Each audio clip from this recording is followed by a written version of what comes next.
Well, hello, everybody, and welcome to another episode of Leap to Lead.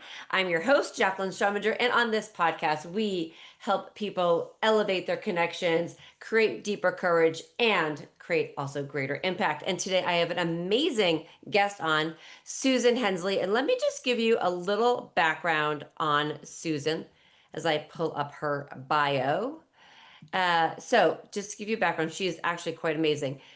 So Susan is a transformational coach, speaker, and author. She is dedicated to helping people navigate life transitions with joy, creativity, and resilience. She has decades of experience in corporate executive and leadership coaching. Now, she also draws on her extensive background in HR, her coaching, and journalism to pursue her mission, which is to empower people to unlock their inner wisdom, creativity, and sense of play during times of uncertainty and change. So, Susan, welcome to the podcast. I'm so glad to have you on. Oh, thank you, Jacqueline. I'm really, really happy to be here. These are my favorite topics about how we can be more present and better leaders. What are some of the habits we can build to lead us to, the success path we're meant to be on? Yes, right. So, with your experience, I'd love to hear your take. That we want to help our listeners, with nuggets of how they can take that leap to lead. And in your experience, with HR, how have you found, or what has your coaching been to help those leaders, make a shift so that they not only elevate themselves, but elevate their team? Yeah.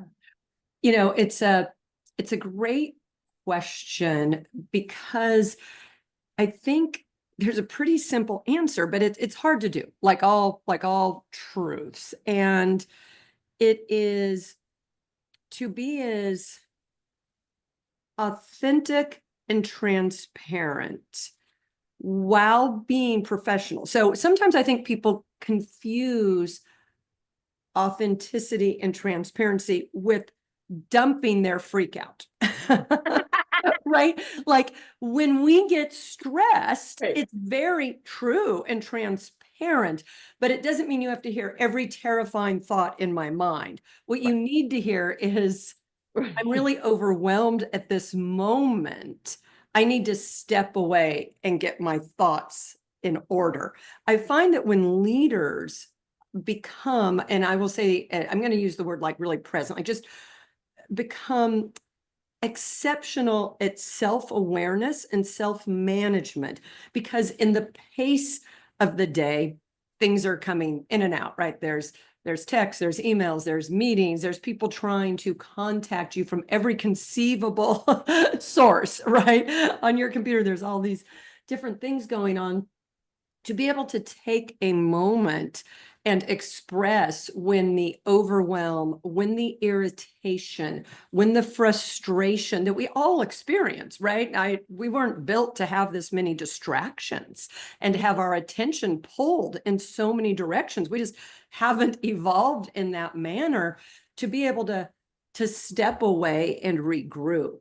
I was meeting with a client just last week, and this individual has moved into a C-suite position and is really struggling with the learning curve and where to focus. And we spent a lot of time about going big picture to narrow picture, but allowing time and going back and forth, and even sharing, whether it's a drive-by into the office, it's a text, and what's the discipline of not looking at them, what's the discipline of calendar management, allowing yourself time to ask yourself, where am I? Am I in a learning mode? Am I in a doing mode? Am I in a delegating mode? Am I in a communicating mode?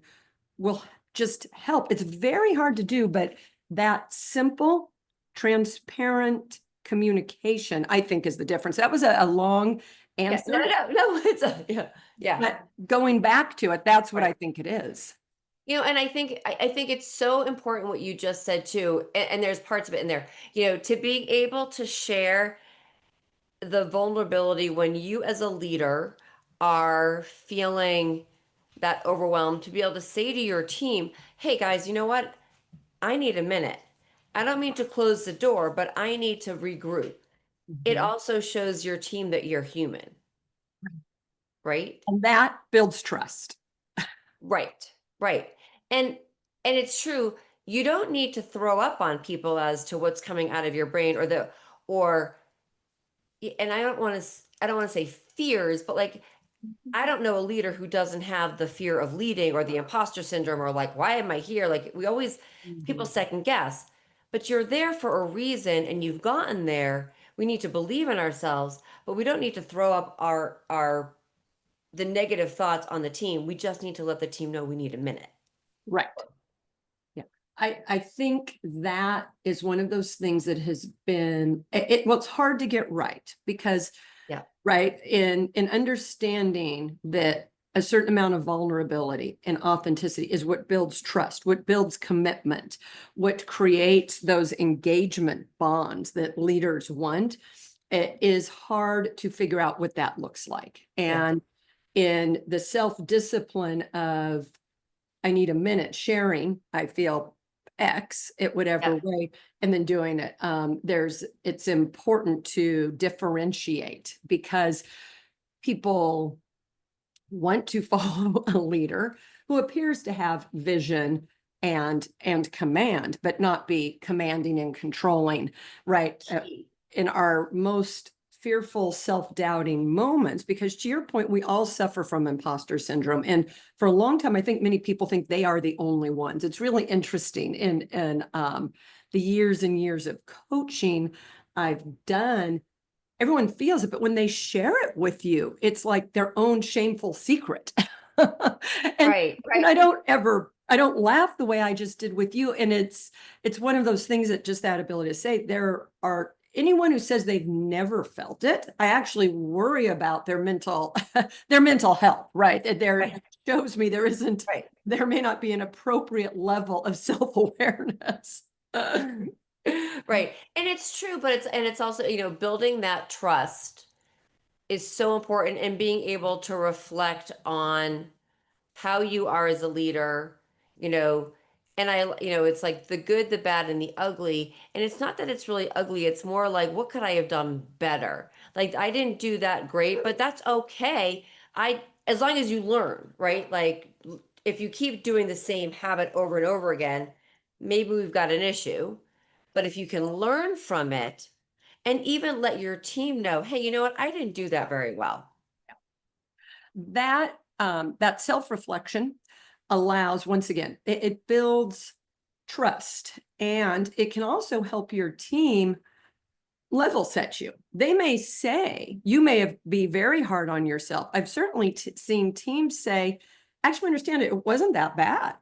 Or in the next time we can do this. I think there's a tool I really like to use and I'm not always a huge fan of like fun team building exercises. I like teamwork that's around setting guiding principles where we're really working on how we're going to work together. I think it's terrific to have fun together and to get to know each other differently. But I have found the most effective team exercises as a leader is where we really come together and say, how are we going to manage certain things and allowing the team to create 3 to 5 guiding principles. I mean, I've had ones about ruthless prioritization, assume misalignment, because that gets people moving into a difficult project with a certain amount of grace, if you will. One team came up with bitch and moan and move on, sort of excuse my language, but there was a major change going on with a lot of regulation and things people didn't like,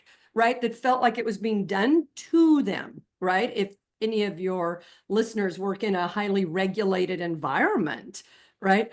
And that really helped. It became an acronym, and people would just recognize it and realize they needed to move on. So that act of working with teams as the leader, where you come up with, if you will, 3 to 5 key catchphrases on your guiding principles, it becomes a shorthand and it creates, if you will, almost a grace and a way to move through when we're not and our team members aren't our Right. best and highest selves. Right. I absolutely love that. And listeners, I think please, like, that is such a huge insight, and because it does a couple of things, right? So number one, it gets your team working together, right? That's number one. Number two, you as a leader aren't saying, we're doing it this way, right? And a great leader incorporates a team and lets them figure it out and come up with it so they own it. That's that ownership, that camaraderie, them making up the funny acronym that they understand, the posting it, the shorthand binds that team and you Right. to each other more quickly than any other activity I've seen, because it's very easy to, you have a planning meeting or a strategy meeting, or you do an offsite, I don't know, you do an escape room, Right. you do a ropes course, Right. whatever, Whatever. right? Right. Different things come in and out. All good. I have seen in the years, and it was a consultant that introduced this to me, so it's not my original thing. Once I learned it about 20 years ago, every single team, whether it was international teams, whether it was cross-functional teams for major software installations, whatever it was, we would do it, and the teams consistently loved it. And as a leader, it took the onus, quite honestly, off me from being the answer person, and said, Yeah. this is actually how this team likes to work. These are their phrases. And it was really a great chance for me to empower the team, but also understand how they wanted, if you will, to be led. Yeah, yes. And that's so important. So I keep thinking of that. I love that bitch moan and move on. That is like, I'm like, did they call it BM squared, BMM? Oh, Like, I'm like, like, yes, they did. They did a squared, and they actually put it on mugs at one I point. It love it. was, I love it. and they would just smile when they Right. would see it. And then it was a large company. And then when they would share it, it also sort of spread the words. This is a cohesive team. This is a team that likes each other. This is a team that understands Right. things are hard. We may not like them. And it's a waste of energy. So it's not that they would shut off their mind and say, this is hard. They would allow themselves that moment, but it wasn't a deep energy suck. It was a recognition of, right. Right. Right. And then, and move on. Yes. So, yes, that's been one of my favorites over the years. I love that. I totally love that. I'm like, oh, it's so great. So tell me a little bit, I, you know, uh, I have a book, and in that book, it's actually a workbook, and we created there's journal prompts, and there are also 30 days of reflection. And I want to talk to you a little bit, and because you have your book, Art for Your Sanity, and it's great. I need to get a copy of it myself. I apologize, I haven't gotten one yet, but and I will put a link, by the way, to everybody into the notes for people to grab a link to it. But I wanted to talk to you about, the impact journaling has on leadership. Because obviously I totally believe in it, but I'm curious as to how you came to that conclusion as well and also acted on it. Sure. I have journaled since I was a young adult. My first career was in television journalism. I've had two fairly significant careers. So I have always used that to help me process written journaling. And I think it's amazing because it takes the noise in your head, slows it down, gets it out, puts it on a page, and allows you to start to release what you're feeling and start to gain some reflection, because it's usually never quite as bad. And sometimes it takes a while to burn off whatever the intense emotions you're feeling are. If you're in a really good place and you're writing things you're grateful for, right, that just continues to promote what's working well. There's a tool I use with a lot of my clients, which once again, none of this is original. I gained it in a certification somewhere, which is really the weekly wisdom download. And it's as much what worked, what didn't, and sort of the why. What's the reflection? Was it Yeah. my headspace? Was it an ill-conceived, whatever, facilitation meeting project? Who knows? And then what do I wish I had done? What were the places where I wish I had been braver, quieter, right, whatever that may be? That's a great tool. Where playing with art for me came in. So having used the tools I just talked to, the written reflection and then sort of the weekly review, I started playing with art a few years ago. I had a colleague, probably 8, 9 years ago now. We had I a know. great, I mean, time goes by so fast. I We had a mean, terrific side hustle as an artist, right? This was well before COVID, and few of us were standing around, at work talking. Everyone's like, I can't draw a stick figure. And she's like, hey, come over on a Saturday. We'll have some wine, cheese, whatever. I'll spend a couple hours. I'll teach you guys something about art.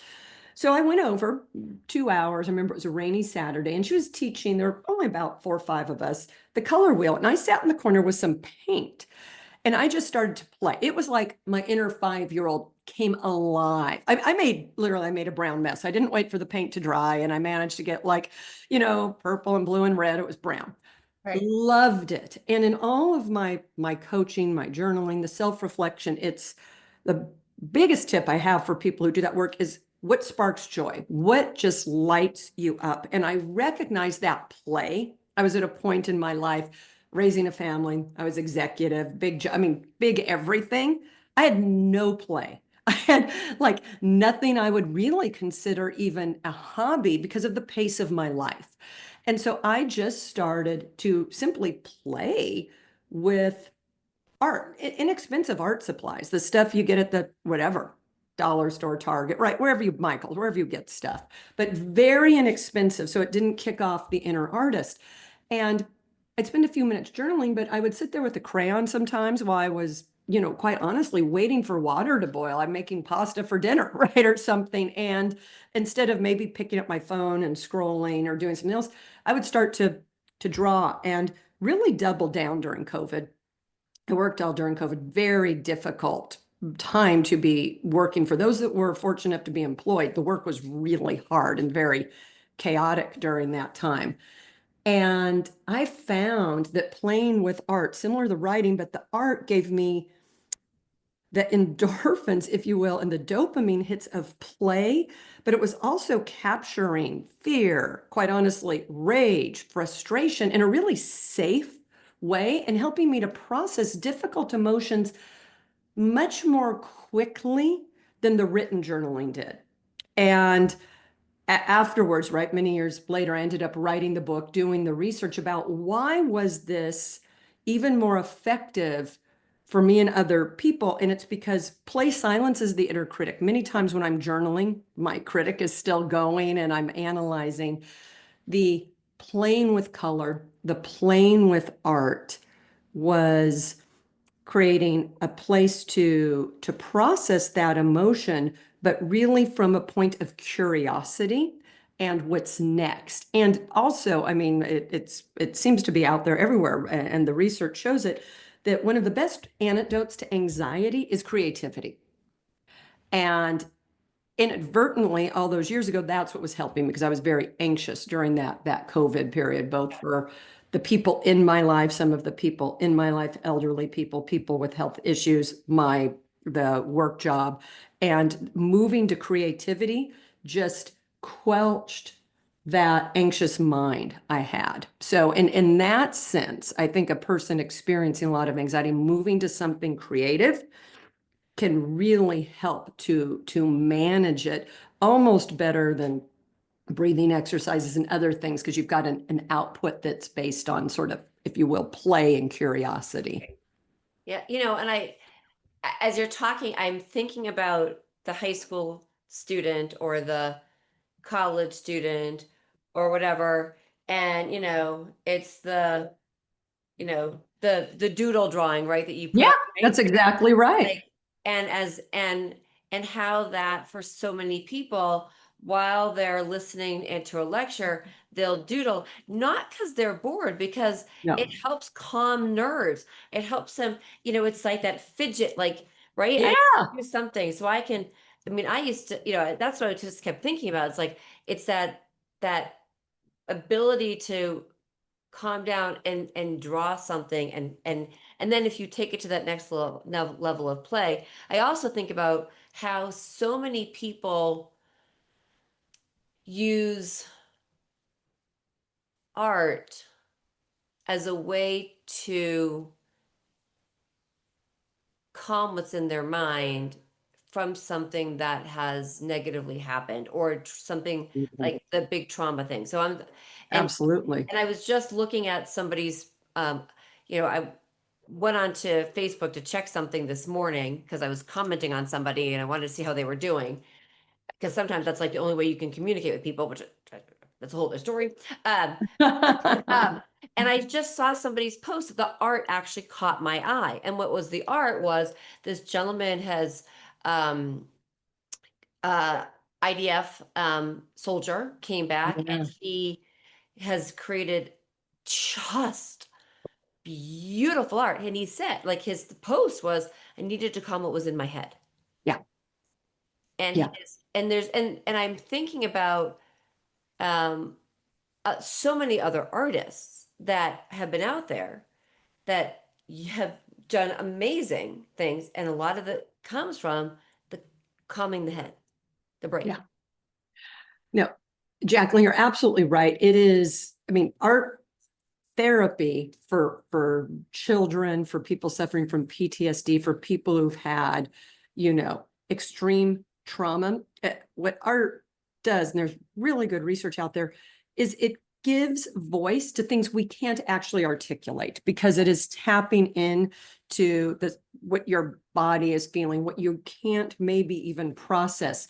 The art journaling that I did, and what I love and why I always say art journaling, similar to your written journal, you don't show it to anyone. So some of these people, these amazing things, are people put them out in the world. Right. And this, the playing with it, and why I love it is when it's just for you, There's no judgment. there's no judgment, and you're able to stay curious and playful and just express. If Yeah. I want to draw little screaming faces, if I want to draw hearts, and I really, in the workshops and different things I teach, I have people go back to what they used to doodle, and doodling's key as a kid or in high school, because we all sort of have go-to symbols. And it's funny, as I've done these workshops, people have different things: bunnies, trees, houses, geometric shapes, hearts, whatever it may be, because it was a form of relaxation Right. and a way to help you focus. And you said it beautifully. You're sort of taking that nervous energy, so then your mind can either listen in the lecture or focus, and you're doing something with that energy that is soothing. Right. Yeah. So I'd love to kind of bring this back to also to leadership, Yeah. because how how do you, or I should say not even just leadership, but actually leaping to that level of next level of Right. success. So how do you feel that this does create that impact to help somebody take a leap? Sure. I think where I have seen it be most effective is during times of change and transition. So whether you are taking a next big job, taking a different assignment, going through extremely turbulent times in your business, whatever that may look like, providing yourself with an outlet. It doesn't need to be more than 10 minutes a day where you can become aware of what you may not be giving voice to, because we all have ideas in our head called success scripts of what it looks like to be a leader, what it looks like to be successful, right? We get those from when we're children, from families, from teachers, TV shows. TV shows, right? Think of all the messages Right. we get of what it looks like. You've got that running in the back of your head, which in many cases can be running against what needs to happen, what is true to you, the environment you're in. I mean, we're in times that, if you're running a business, are really unknown, depending, but different economic headwinds and pressures. And I think it's important people find a way to, if you will, get into their right brain, that more holistic and intuitive side. Because in business, we tend to use, and in leadership, the left brain all the time, the very, very logical. I think if you can balance it, you become a much stronger leader. And it really does help you, if you will, make that leap to the next level. And we're living in a period where that's really critical. Yeah. We all need to make a leap to adjust to what is changing very quickly, whether it's because of AI or whether it's the different environments we're in. I think it's really imperative we make a leap, and using our whole brain is really important. I don't know that this clear A to B to C works, because we really haven't seen Right. beyond a certain point. Right. You know what, I so appreciate this because I think it is so important um, to help leaders become humble and right. I was trying to think of what that word was. It makes you humble. It humbles you when you can actually sit down and reflect Yeah. and take that time. It's amazing what it does. Amazing what it's so important. So, Susan, I could talk to you for absolutely hours. I think what you are doing is absolutely fantastic, and helping people, using their creativity and make it come out is so important. Because I think it also helps do something like take this and put it away. Yep. And That is huge, right? I mean, look at us. They're not more than 2 inches from us. And right, yet the time without it, and why I so appreciate this conversation is, yes, we're looking at each other, although, we are apart, but no one's checking their phone. Mine's on right, silence. And the right, level of presence, you recognize most of right, the day you're not doing that. If you wear a smartwatch like I do, it's vibrating all day. I put mine on theater during our conversation, right, and it feels like a spa treatment. That's right, the worst right, thing, right, is our attentions become so fragmented that to right, have this time just with you talking to Jacqueline with no buzzing and right. vibrating and dinging is like a massage. Right. And it's so funny that you say that about like the watches. I had a watch. Hmm. I used it for I love to cycle Yeah. and be outside and hike, and I'm a goofy nut tracking not my steps but my like how many calories I've burned. Yeah. Like Hmm. like I really need to, but whatever. Yeah. But I was, even though I put it on silent and no, like, and even the vibration, I didn't want that. I don't Hmm. want to know. I want it on like that do not disturb. I want no Right. contact. And I found that I become hyper aware when I see or having a conversation with somebody and they do this. Yeah. And honestly, for me, that's a flag. Yeah. Like, because now I think, just what you just said, you're not actually listening. As soon as that buzzes, you've lost concentration and you are not focusing on this conversation or the conversation we're having. Yeah. Your mind starts to go someplace else. And so, if we can help calm the brain with that, help people take the buzzing off Hmm. and be more present, I think it's a beautiful thing. I do too. Yeah, Jacqueline, I couldn't agree with you Yeah. more. Yes, yes, yes. Yeah. Yeah. All right. So, Susan, how do people connect with you, learn more about all of your greatness and wisdom? Sure. Easiest way is my website, which is just susan-hensley.com. There's a contact me button. I answer any and all questions. The book's there, videos. There's a free PDF on how to start Yeah. art journaling. So that's the best way. All right. Great. Well, Susan, I so appreciate you being a guest on the podcast. And listeners, I'm sure you've gotten great wisdom and insight from this. So please do me the favor of going to Susan's website, clicking on the contact button, and connecting with her. And then also make sure that you do me the next favor, which is hit subscribe and also share this podcast with your friends and colleagues, because I will guarantee you they will get greatness out of this too and appreciate it. So I appreciate you, Susan, for being on. And this is Jacqueline Strominger. I am your host of Leap to Lead, and thank you all for listening.